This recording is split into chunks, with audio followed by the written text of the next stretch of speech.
ಹೋಗಬಾರ್ದೇವ, ಮತ್ತೆ ಹೋಗಿ ಕೊಡಬಾರ್ದು ಮನುಷ್ಯ. ಹಂಗದ ರೀ, ಯಾರ್ದು ದುಡ್ಡು ಎಲ್ಲ మన ಜಾತ್ರೆ. ಇಂಥ ಜನರಿದ್ದಾಗ ಇವತ್ತು ಯಾರನ್ನೂ ನಮ್ಮ ಸ್ಥಿತಿ ಒಳಗೆ ಇವತ್ತು ಬಂದುಬಿಟ್ಟಿದ್ವಿ. ಇಂಥ ಸಂಸ್ಥೆಗಳು ಯಾಕೆ ಹುಡ್ತಾ ಇದ್ದಾವೆ? ಇದು ಪರ್ಮಿಷನ್ ಹೇಗೆ ಸಿಗ್ತಾ ಇದೆ? ಇಷ್ಟು ಕುಡಿಸುತ್ತಾನೆ ಎಲ್ಲಿ ಹೋಗಿತ್ತು ನಮ್ಮ ಇಲ್ಲಿ ಆಡಳಿತ ಮಂಡಳಿ ಮನಸ್ಸದ. ನಮ್ಮ ಡಿ ಸಿ ಅವರು ಇವತ್ತಿನ ಹೇಳ್ಕೊಳ್ತಾ ಇದ್ದಾರೆ 50 ಕೋಟಿ ಮೇಲ್ಪಟ್ಟಾಗ್ಯದ ಹಾಗೆ ಹೀಗೆ ಅಂತ ಹೇಳ್ತಾ ಇದ್ದಾರೆ. ಇದ್ರ ಪೂರ್ವದಲ್ಲಿ ನಡೆದಾಗ ಆಯಾ ಏರಿಯಾದಲ್ಲಿ ಪೊಲೀಸ್ ಠಾಣೆಗಳಿಲ್ವ? ಆ ಪೊಲೀಸ್ ಠಾಣೆಯಿಂದ ಎನ್ಕ್ವೈರಿಗಳಾಗೋದಿಲ್ಲ ಇದೆಲ್ಲ, ಅಥವಾ CID ಇನ್ನುಳಿದ ಸಂಸ್ಥೆಗಳಿದ್ದಾವೆ, ತನಿಖಾ ಸಂಸ್ಥೆಗಳು, ಅವುಗಳನ್ನ ತನಿಖೆ ಮಾಡಿಸೋದಿಲ್ಲವ ಅಂತ.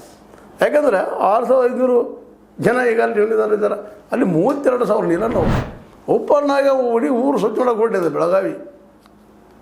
ಬೆಳಗ್ಗೆ ಕಾಲ್ ಫಾರ್ ಮಾಡಿದ್ದು ಎಲ್ಲರಿಗೂ ಬರ್ರಿ ಸ್ವಚ್ಛ ಮಾಡೋಣ. ಸ್ವಚ್ಛ ಇಲ್ಲ ಬೆಳಗಾವಿ, ಅಲ್ಲಿ ನಗರಸಭೆ ಇಲ್ವಾ ಅಥವಾ ಪಾಲಿಕೆ ಇಲ್ವಾ ಸ್ವಚ್ಛ ಮಾಡೋದು? ಆ ರೀತಿ ಮನುಷ್ಯ ಇವ್ರು ನೋಡ್ರಿ ಎಲ್ಲೂ ಓಡಿ ಕೂತು ನಾನು ಬಾಲರಾಜ್ ಮಾನೆ ನಂದೆಲ್ಲ ಕಾನೂನು ಪ್ರಕಾರ ಸರಿ ಅಂತ ಹೇಳ್ತಾ ಇದ್ದಾನೆ. ನಾನು ಆರಂಭಿಸಿದ ಉದ್ಯಮದಲ್ಲಿ ನ್ಯಾಯಸಮ್ಮತವಾಗಿ ಎಲ್ಲರೊಂದಿಗೆ ನಡೆದುಕೊಂಡಿದ್ದೇನೆ. ಕೋರ್ಟ್ ಆದೇಶ ನಮ್ಮಂತೆ ಬರಲು ಬೇಕಾದ ಎಲ್ಲ ದಾಖಲೆ ನಮ್ಮಲ್ಲಿವೆ. ಹೂಡಿಕೆದಾರರು ಗಾಳಿ ಸುದ್ದಿಗೆ ಕಿವಿಗೊಡಬೇಡಿ. ಮತ್ತೆ ನಾವು ಉದ್ಯಮ ಮುಂದುವರಿಸುತ್ತೇವೆ. ಆತುರದ ನಿರ್ಧಾರ ಯಾರೂ ತೆಗೆದುಕೊಳ್ಳಬೇಡಿ ಅಂತ ಹೇಳ್ತಾ ಇದ್ದಾರೆ. ಉದ್ಯಮ ಯಾವ ಉದ್ಯಮ ಅದು? ಬಡ್ಡಿ ಆಡೋ ಉದ್ಯಮನೂ 10 ಬಡ್ಡಿ 15 ಬಡ್ಡಿ ಆಡ್ತಾರಲ್ರಿ. ಬಡ್ಡಿ ವ್ಯವಹಾರಗಳು ಸಿಕ್ಕಾಪಟ್ಟೆ ನಡೀತಾ ಇದ್ದಾವೆ. ಅದನ್ನು ಮಾಡ್ತಾ ಇದ್ದಾರೆ. ಆ ದುಡ್ಡು ತೆಗೆದು ಹಾಕ್ತಾ ಇದ್ದಾರೆ. ಇಲ್ಲಿ 5 ರಂಗ್ ತೊಗೊಳೋದು, ಇನ್ನೊಬ್ಬರು 10 ರಂಗ್ ಹಾಕೋದು, ಎಬ್ಸ್ಕೊಂಬರೋದು. ಯಾವ ಉದ್ಯೋಗದಷ್ಟು ಲಾಭ ಅದ ರೀ? ಪ್ರತಿ ತಿಂಗಳು 5% ಹಾಕಿಕೊಡುವಂಥ ಉದ್ಯೋಗ ಯಾವುದು? ಇದನ್ನು ಮೊದಲು ಹೇಳಬೇಕಾಯ್ತು ಬಾಲರಾಜ್.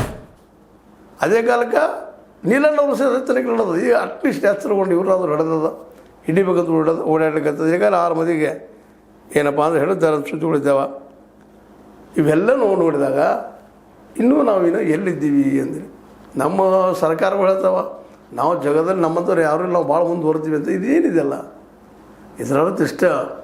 ಈವನ್ ಮಧ್ಯಮವರ್ಗಿರಲಿ, ಹೈಯರ್ ಮಧ್ಯಮವರ್ಗಿರಲಿ, ಈವನ್ ಶ್ರೀಮಂತರಿರಲಿ, ಎಲ್ಲರೂ ಜಾಣರು ಇರ್ತಾರೆ, ಎಲ್ಲ ತಿಳ್ಕೊಳ್ಳೋರು ಇರ್ತಾರೆ ಅನ್ನೋದು ಸುಳ್ಳು.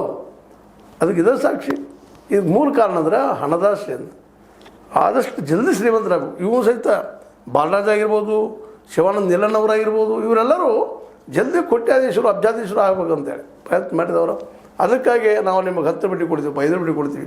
ಇಲ್ಲಿ 10 ಬಡ್ಡಿ ಇಸ್ಕೊಳ್ಳೋದು, ಇನ್ನೊಬ್ಬ 20 ಬಡ್ಡಿ ಕೊಡೋದು. ಅವ್ನು ನಾಳೆ 20 ಬಡ್ಡಿ ಓಡಿ ಹೋದ್ರೆ ಯಾರು ಜವಾಬ್ದಾರಿ? ಅವ್ರು ಇವನು ಓಡಿ ಹೋಗ್ಬಿಡ್ತಾನೆ. ಯಾಕಂದ್ರೆ ಜನರಿಂದ ಹಿಂಗೆ ವಿಶ್ವಾಸ ಮೂಡಿಸಿ ಒಂದು